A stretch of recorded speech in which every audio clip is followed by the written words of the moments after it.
Hey everybody, we are back. John Delarose, the leading Hispanic voice in science fiction. I'm a little late with this review. I'm intended on getting it up pretty quickly, but I had Wizard World this weekend, and if you've seen all the videos so far, I was pretty busy all weekend. I didn't get to watch The Mandalorian until Sunday night, and just getting back to work earlier this week, I wasn't able to check it out until and talk about it until today. So I watched it. This episode was a little bit longer than the second one and a lot more to it. We kind of learned a little bit more about Mandalorian society backstory, if you want to call it that, and that there's other Mandalorians. There's like a whole tribe of these people. This is the way, yeah. So Star Wars is getting a little cheesy with a little too many of these lines with this is the way and I have spoken, and what's the new one? They fly now is from the new trailer from the new movie. So they've got these repetitive lines that all these people from their shows speak, and two of them actually come out of this show. I don't know if I would have gone with I have spoken and this from an editorial perspective, but whatever. I guess at least it's in different episodes. So spoiler time. This one features the Mandalorian going in, and he's delivering Baby Yoda to the person who wanted him, who has a bunch of stormtroopers guarding him, and looks like a pretty bad dude. Mandalorian doesn't know what to do with him, what he's going to do with him, and he asks, and the guy's like, "It's none of your damn business," and says it's against his bounty hunter code to ask. He gets a fat fee for it, replaces all of his armor with new shiny armor, and gets in a fight with one of his dudes in there. There you saw a little tension between him and the other Mandalorians there. But the armor smith lady was like, "Hey guys, there's not many of us. We all got to band together." Which is kind of a nice thing. I wish people would be like that on Twitter.com. I mean, I see this all the time. We are a small group of people who are interested in these subjects and have certain perspectives, and the infighting doesn't solve anything because it doesn't actually progress our tribe further. It's a very good loyalty message out of this, which I really appreciate. And it goes further. The Mando was about to leave, about to go off planet for another assignment, but he feels bad about Baby Yoda and having left Baby Yoda. The episode title is actually incidentally called The Sin. So he knows that there's, Baby Yoda is just like this innocent being, and he shouldn't be dropping him off with these bad guys because who knows what they're going to do to this little Baby Yoda.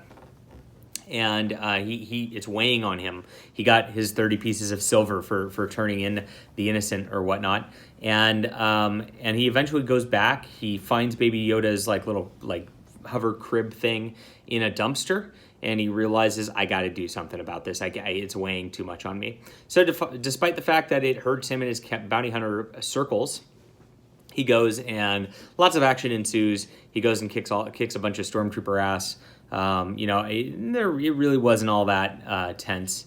And I guess at one point he got in there, and I think a couple of the action points were a little cheesy. When he got surrounded by stormtroopers, and then he just kind of was going to set down his weapons, and then was like, and he's got all these heat-seeking missiles that just shoot the stormtroopers, and for some reason they freeze and don't fire back at him.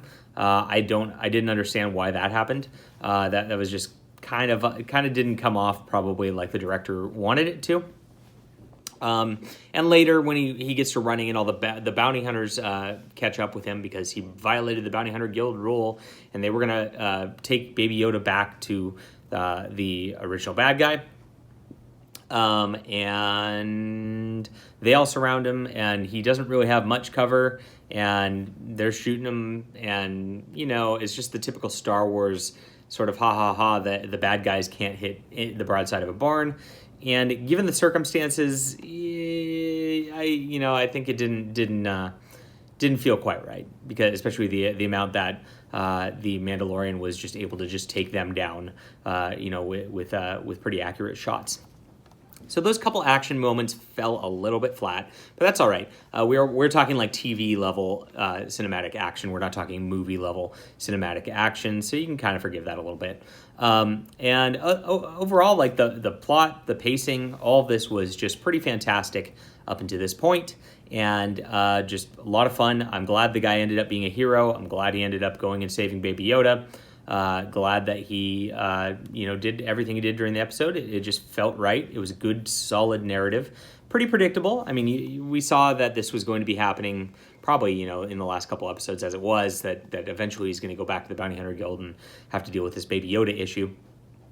And he did. So now he's taken off. And what was interesting at the end was the Mandalorians, who all were kind of fighting with him, came to his rescue and helped him escape all the bounty hunters, kicked all the bounty hunters' asses at great risk to their tribe, because it was we're not going to leave a man behind. I also love that messaging. That also feels very good, and I love that sort of camaraderie, the sort of the band of brothers element that they did there. Now let's get to the overall themes of the episode. This was very interesting because it has a pro-life message.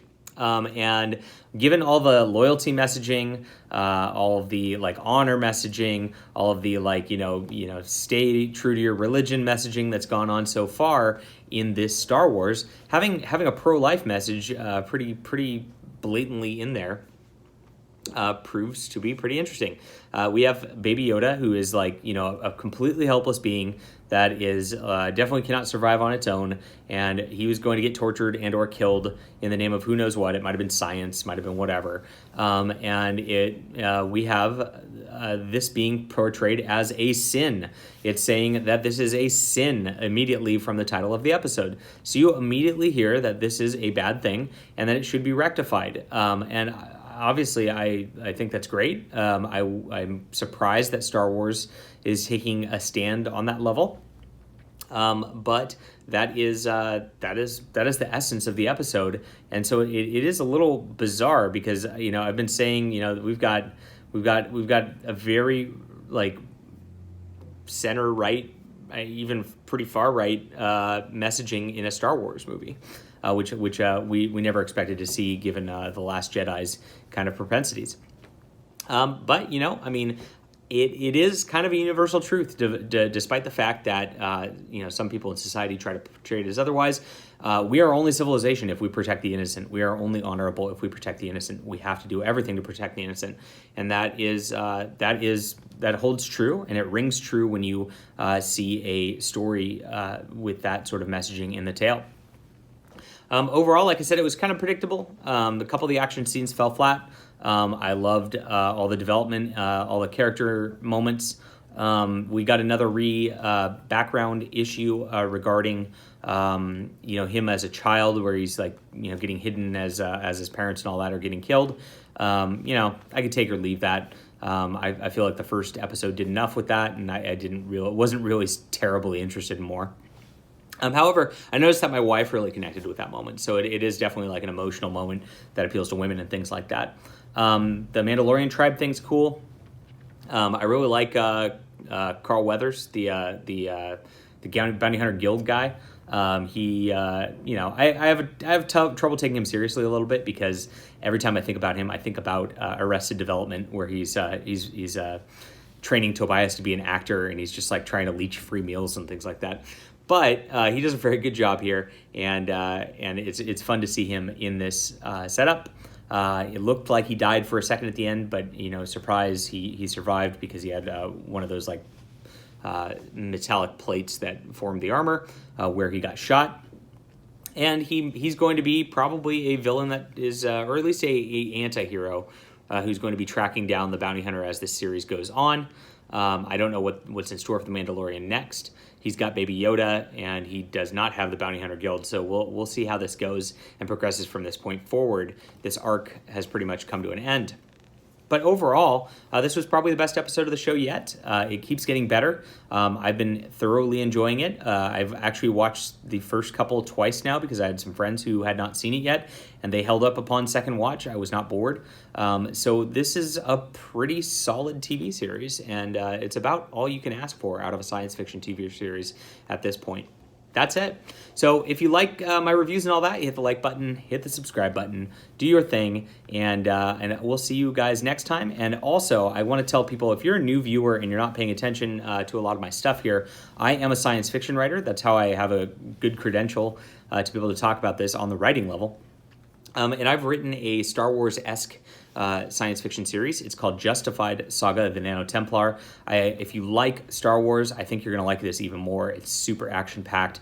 It's got a lot of good storytelling in it, a lot of great characterization in it. So I'll put that link down in the description below. It'd be awesome if you guys check that out. Have a great day, guys. Probably won't be reviewing anything on Thanksgiving, but I'll be back on Friday with some more comic book reviews, and I'll talk to you soon.